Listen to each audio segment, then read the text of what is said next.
Tufanyika hapa ni kufuata taratibu za kiofisi za baraza, na mengi Sheikh Walid ambaye amenikaimisha, amenipisha katika nafasi hii ya kukaimu ushekhe wa mkoa.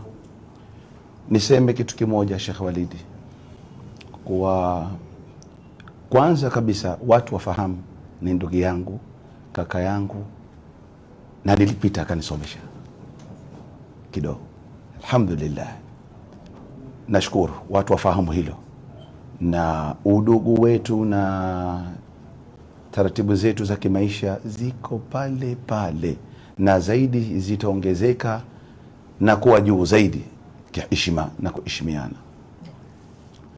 Na yeye hapa si kama ni mtu ambaye atakuwa haonekani au hapiti. Wakati wowote shekhe, ni kutembeleana kuko, kushauriana kuko, kukosoana kuko, kwa bwana kuna mwenzako nilikuwa sifanyi hivi, nilikuwa nafanya hivi. Ndio uongozi na ndio taratibu. Mimi nilikuwa napita njia hii na kwenda hivi, na nitakuja kuchukua ushauri wako Sheikh Walid kamili kutoka kwako insha Allah. Chukua ushauri kama mwanachuoni, chukua ushauri kakangu, ushauri wa kidogo, kwa sababu wote ni kullukum raa' wa kullukum mas'ulun an ra'iyati. Niseme kidogo kwamba uteuzi huu wa kukaimu nafasi hii ya ushekhi wa mkoa nimeupokea kwa huzuni. Shati mfahamu huzuni inaingia hapa kwamba tuna ulezi mkubwa wa kulea roho za watu na kumtumikia Allah subhanahu wa ta'ala, ambaye jicho lake Mwenyezi Mungu linatuangalia katika uadilifu wa kuitumikia dini ya Allah subhanahu wa ta'ala. Uadilifu wa nafsi zetu, tuko katika sehemu ambayo jicho la Mwenyezi Mungu linatazama, na panatakiwa yapatikane athari ya mabadiliko. Naanza kujiuliza kwa sababu tokea nafasi hii nimekaimishwa sijalala, kwa sababu ni sehemu kubwa sana katika mkoa huu wa Dar es Salaam, na ni sehemu kubwa sana ya utumishi wako kwa Allah subhanahu wa ta'ala. Kwa hiyo Mwenyezi Mungu namuomba kwa taufiki yake, wama taufiki illa billah, aweze kuniwezesha kuweza kufanya kazi ya Allah subhanahu wa ta'ala, na kuleta mabadiliko ambayo Mwenyezi Mungu inshallah atanijalia kwa kiasi changu yaje mabadiliko, kwa sababu utaulizwa siku ya kiyama. Sote tushakuwa masulia. Ukishakalia kiti cha utumishi wa Mwenyezi Mungu, tayari wewe ni masulia kwa Allah subhanahu wa ta'ala. Uliwatumikiaji watu wa jamii zote wanaokuzunguka, kuanzia wadogo wakubwa, kwa sababu uadilifu uko kwa watu wa aina zote na dini zote.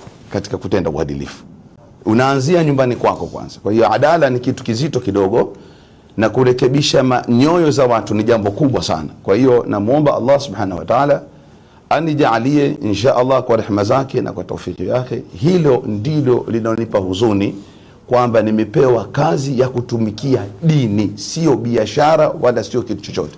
Kwa hiyo si kwa ujanja wangu au kwa uwezo wangu, hapana. Namuomba Mwenyezi Mungu anipe taufiki kuweza kuwasaidia Waislamu na watu wa jamii mbalimbali, lakini zaidi nifungue milango ya kusema kuwa mimi si bwana hapa mahala, si mkubwa hapa mahala.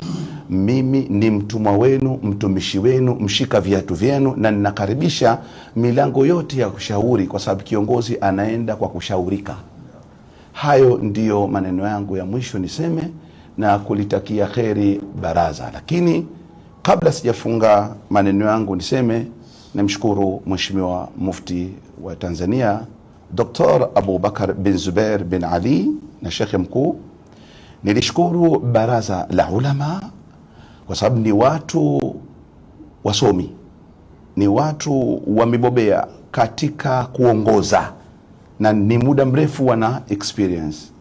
Wakasema kwamba huyu anaweza kidogo akakaa hapa, walau kidogo twende naye. Bila shaka katika fikra zao, akili zao na uzoefu wao na ilmu zao walizokuwa nazo, walipitia mchakato kidogo wa majina ya watu mpaka likadondokea kwangu mimi. Hii ni taufiki ambayo Mwenyezi Mungu kaiandika mbinguni, na hili jambo ishakuwa ni kwamba Mwenyezi Mungu ameliandika kwamba mimi nitumikie Waislamu katika mkoa huu wa Dar es Salaam.